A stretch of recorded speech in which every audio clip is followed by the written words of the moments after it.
21 seconds. I don't know why, but it went down. But we back in there.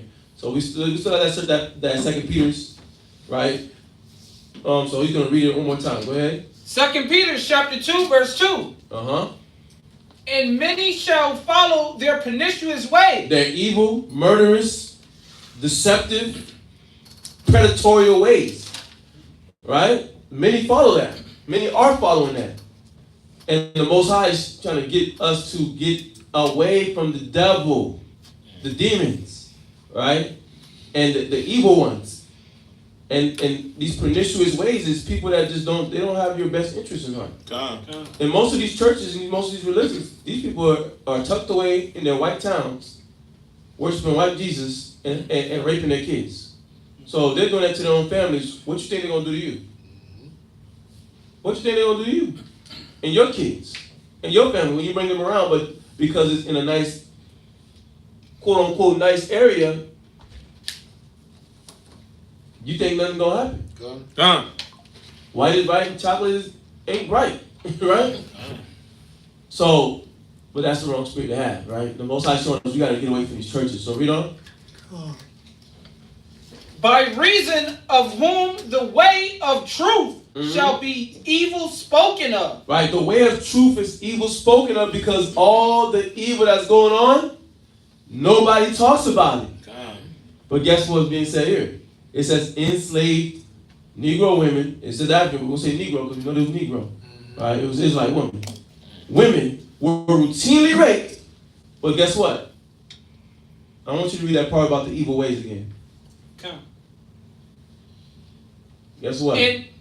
Go ahead. And many shall follow their pernicious ways. By reason of whom the way of truth. Because of these evil men. And these people that don't stand up and say nothing when the evil men are doing it, and they're either partaking in it or they're just turning a blind eye. That's why this evil continues.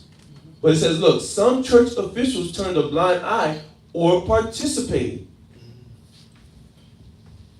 in your destruction, in your demise.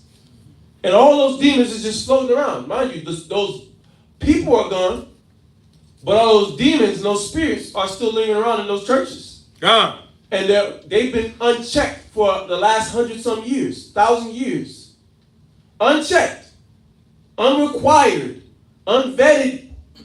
Right? He could have raped somebody in Texas, then moved to all the way up to New York because he wanted to hide away.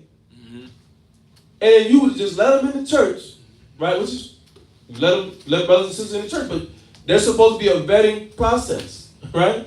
You come to class, you get to know brothers, know those who labor amongst you, right? The general things. It's not like you just, not like, when I'm giving the balance, it's not like brothers are like, what's he doing? What's his record? What's her record? Does she touch little boys? Nobody's doing it. You come in, you learn. Boom. But as somebody's trying to move forward in the spirit, you got to get to know them. As somebody said they want to have more responsibilities in the ministry, you got to get to know them so that you ain't just put up anybody in front of the church to share the word or in any position, period. Even if it's not this teaching dynamic on this level, on the podium, but if they're teaching the sisters, right? They're teaching the children. You got to at least vet everybody to make sure that person's prepared to handle that position. And that they ain't got no lingering spirits that should be taken care of before you start sharing wisdom. That's right. You know what I mean? Or at least they acknowledge and think they're battling versus keeping it on the low and then doing creepy things on the low. That's how predators deal with it. They deal in isolation. Right. They deal in vulnerability and isolation. Okay. So, but these people turn a blind eye. They didn't care. It says plantation churches did not permit slaves to marry, often encouraging forced reproduction to grow the stock. Right. And the stock was you. The stock was Marcus. The stock was Azariah, Bree, right? You was the stock. That they was just forcing to breed. I'm gonna make Tara breed with a short woman because they want that genetic mix to go. Whatever they wanted to build on their plantation or wanted to sell to somebody, they basically looked at you like a cow. Yeah. Like pit bulls. Pit bull, like how they do pit bulls nowadays, and chihuahuas and all these different dogs. Yeah. They was breeding you like they're breeding dogs. And that's what's going on right now. And the Most High is not in line with that spirit. Right? So, let's read on. Go ahead. In the scripture. Come. By reason of whom the way of truth shall be evil spoken of. Right, it's evil spoken of. Now, the Bible's evil spoken of because of all these people perpetrating. You got all these perpetrators perpetrating to be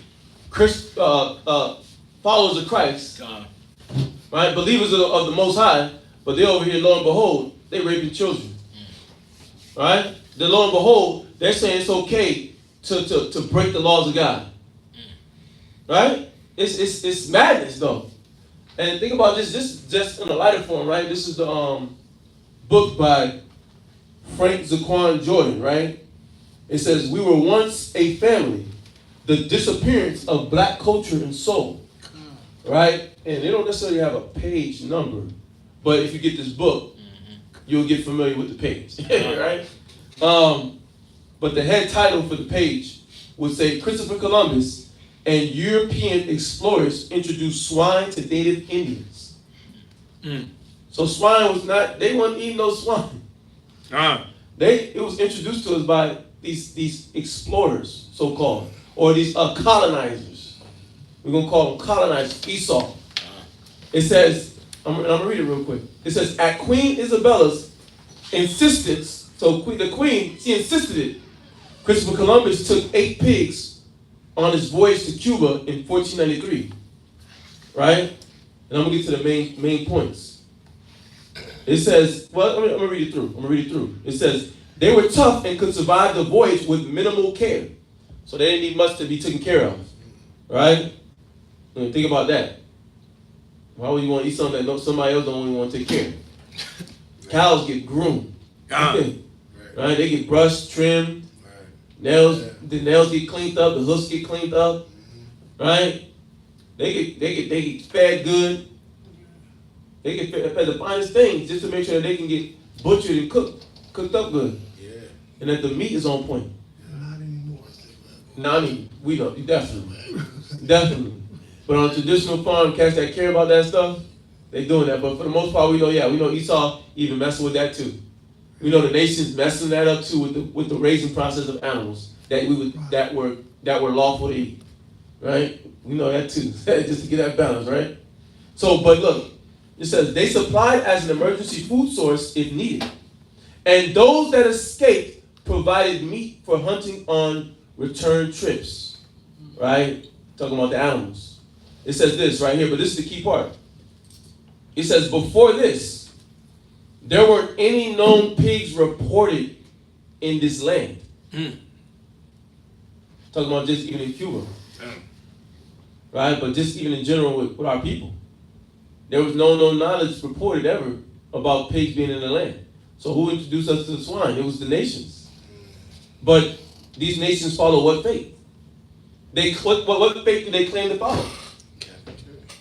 Catholic Church, Christian Church, Baptist Church, Mormon Church, Lutheran Church, Methodist Church, Jesuit Church. They claim that. Oh, and then look, I'm going to come to you, Tyron. But Hernan de Soto was the true father of the American pork industry. He brought America's first 13 pigs to what is now known as Tampa Bay, Florida, in 1539. As herds grew, European explorers used pigs not only for eating, but for salt pork and preserved pork. By the time De Soto died 3 years later, his original herd of pigs had grown to 700. And we know it's hybrids now, right? The pigs that escaped and became wild pigs, the ancestor of the feral pigs today, the pork industry was born. And then they did it in New Mexico in 1600 as well. But look at that. But these are the people that, let's take away the murder. They pushing that it's okay to eat pork nowadays too. But then they introduced us to pork. So they're forced to, that was when we were being forced to follow their ways. When they were trying to encroach us with their way of life and their lifestyle eating. Evil. What you got, Tyrone? I was gonna say, so swine brought swine, and death brought death. Swine bucks brought swine, yeah, and death brought death. Because Esau came with a very much of a death spirit on him, a murderous spirit, a spirit to destroy. Yeah, a spirit to destroy, and they did exactly that, and then they got even skilled with it to where they making our people think that they love them. God. They making our people think that they care about us. Right? And our people rolling with it.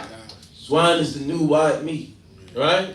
Yeah, God, that's the advertising. Don't call anything unclean that God ain't called clean. I was talking about people. Yeah.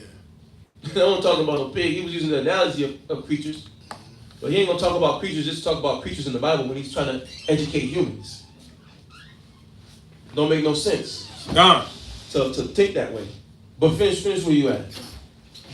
Verse 3. And through covetousness, right, shall they with feigned words. Fake words. Salah. Fake words. No, feigned is right. Feigned is right. I was just saying the definition of it. Oh, Salah. Because through covetousness, and we know that covetousness was what?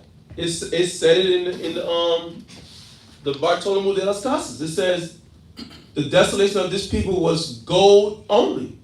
So their only care was for the gold. They was chasing after the gold. There's a Native American chief that said, look. He brought it to the table to his people because he was trying to convince the people in Cuba and I think Dominican Republic. He was coming down from Haiti. It was a Native American chief. He said, look, you see these? And he showed his people, the elders that he was meeting up with in these different tribes. This is what they fight for. This is what they murder for. He showed them diamonds, rubies, gold. This is why they kill us. This is why they rape our women. This is why they murder our children. For those exact things. This is why Esau do that. And they know that, but that